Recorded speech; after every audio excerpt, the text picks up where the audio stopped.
नेहा की सास नेहा के भाई टिंकू को बिल्कुल भी पसंद नहीं करती थी, क्योंकि टिंकू शहर का जाना माना गुंडा था।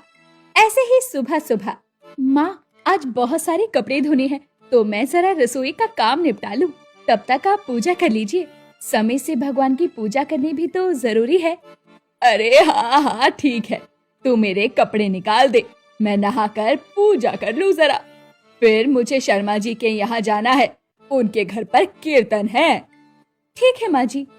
तभी वहाँ टिंकू आ जाता है और टिंकू को देखकर नेहा की सास टिंकू को बोलती है, अरे क्या बात है, तुम तो बिना बुलाए ही आ जाते हो। बहन के ससुराल में बार बार नहीं आना चाहिए बेटा।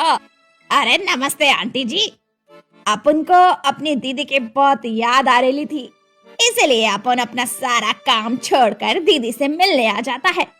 क्योंकि दीदी ने अपन को बचपन से ही पाल पोस कर इतना बड़ा जो किया है, इसलिए दीदी अपन की लाइफ में बहुत क्या बोलते हैं इम्पोर्टेंट है। अरे वो सब तो ठीक है, लेकिन अब तेरी दीदी शादीशुदा हो चुकी है, इसीलिए तेरी दीदी के लिए सबसे ज्यादा जरूरी उसके ससुराल वाले हैं।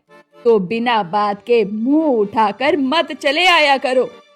अरे आंटी जी, आप तो जानती हैं कि अपन का नाम पूरे शहर में मशहूर है, और अपन को जब दिल करता है, जहाँ मन करता है, अपन वहाँ चला जाता है।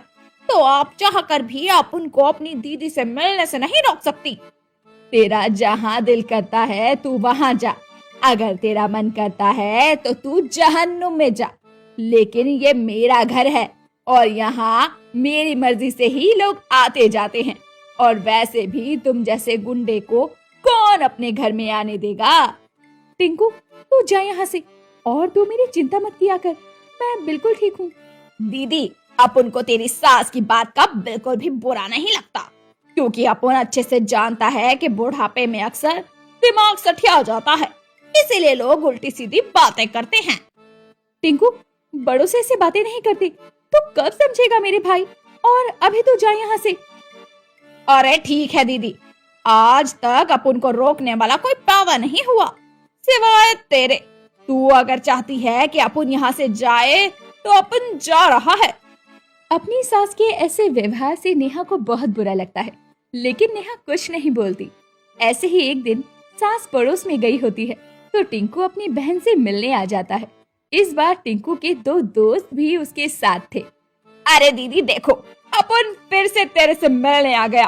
अरे जब से तेरी शादी हुई है ना, तब से अपन तेरे को भूला नहीं पा रहा है, और जब तक अपन तेरे को देख ना ले, तब तक अपन का जी भी नहीं लगता। अरे टिंकू, तुझे तो पता है ना कि मेरी सास तुझे बिल्कुल भी पसंद नहीं करती, तू फिर यहाँ आ गया टिंकू। अरे दीदी, तू अपनी सास की चिंता मत कर, और अब जल्दी से गर्मा गर्म चाय और पकोड़े बनाकर हमें खिला दे। अच्छा ठीक है, तू यहाँ बैठ, मैं अभी बना कर लाती हूँ। नेहा रसोई में जाकर टिंकू और उसके दोस्तों के लिए चाय पकौड़ी बनाना शुरू कर देती है। तभी वहाँ अचानक से नेहा की सास आ जाती है। नेहा की सास टिंकू और उसके गुंडे दोस्तों को देखकर गुस्से से आग बबूला हो जाती है।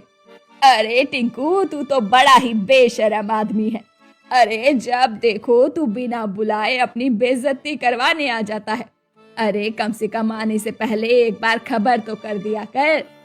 अरे नमस्ते आंटी जी, देखिए अपन सिर्फ अपनी बहन से मिलने आता है, इसलिए आप उनको किसी को खबर करने की कोई जरूरत नहीं है। इसी बीच टिंकू का फोन बजने लगता है। टिंकू फोन उठाता है और बोलता है, अरे टपका दे साले को। अरे अपन कहता है कि उसकी खोपड़ी में 10-12 गोलियां घोप दे। इसके टपक जाने से लोगों को पता चलेगा कि टिंकू से भिड़ने का नतीजा क्या होता है। टिंकू जब तक हल्के में ले रहा है ना, तब तक ठीक है।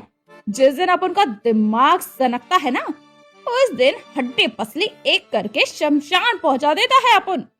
टिंकू की बात सुनकर सास थोड़ी सी घबरा जाती है और बोलती है, देख टिंकू, दोबारा मेरे घर में अपनी गंदी शक्ल लेकर मत आना। तुझ जैसे गुंडे को मैं अपने घर में बिल्कुल बर्दाश्त नहीं कर सकती। अगर तू सच में चाहता है कि तेरी बहन का घर संसार अच्छे से चले, तो आज के बाद कभी इस घर में मत आना। सास को इस तरह से चिल्लाता हुआ सुनकर नेहा भागकर वहां आती है। क्या हुआ माँ जी? अरे क्या हुआ कि बच्ची, अगर तू चाहती है कि तू इस घर में खुशी से रहे तो अपने इस गुंडे भाई से तुझे सारे रिश्ते नाते तोड़ने होंगे। मैं इस गुंडे को बिल्कुल भी बर्दाश्त नहीं कर सकती। अरे आज ये अपने साथ 2 गुंडे लेकर आया है, कल को ना जाने कितने और लोगों को लेकर आएगा हमारे घर में, चोरी भी तो कर सकता है। माँ जी, मैं टिंकू को बहुत अच्छे से जानती हूँ। टिंकू भले ही एक गुंडा है, लेकिन वो लोगों की मदद करने के लिए गुंडा बना है, ना कि किसी को परेशान करने के लिए। और टिंकू तू, अगर तू सच में चाहता है भाई कि हमेशा मैं खुश रहूं, तो आज के बाद कभी भी यहाँ पर मत आना। बेचारा टिंकू उदास होकर वहाँ से चला जाता है। ऐसे ही कुछ दिन तक सब कुछ नॉर्मल ही चल रहा था। एक शाम नेहा काफी देर से अपने पति विजय का इंतजार कर रही थी।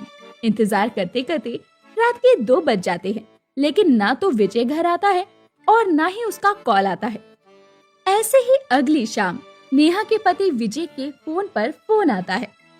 नेहा, विजय तुम्हारा ही पति है ना? हाँ, लेकिन तुम कौन हो? वो ठीक तो है ना? देखो, हमने तुम्हारे पति को किडनैप कर लिया है। अगर तुम चाहती हो कि हम सही सलामत तुम्हारे पति को तुम्हारे पास भेज दें, तो 50 लाख रुपए लेकर हमारे बताए गए अड्डे पर आ जाओ। और हाँ, इस बारे में अगर पुलिस को इन्फॉर्म किया तो याद रखना, तुम्हारा पति तुम्हें सही सलामत नहीं बल्कि टुकड़े टुकड़े में मिलेगा। ये खबर सुनकर नेहा और उसकी सास दोनों के पैरों तले जमीन ही खिसक जाती है। अब उन दोनों को कुछ भी समझ नहीं आ रहा था कि वो क्या करे।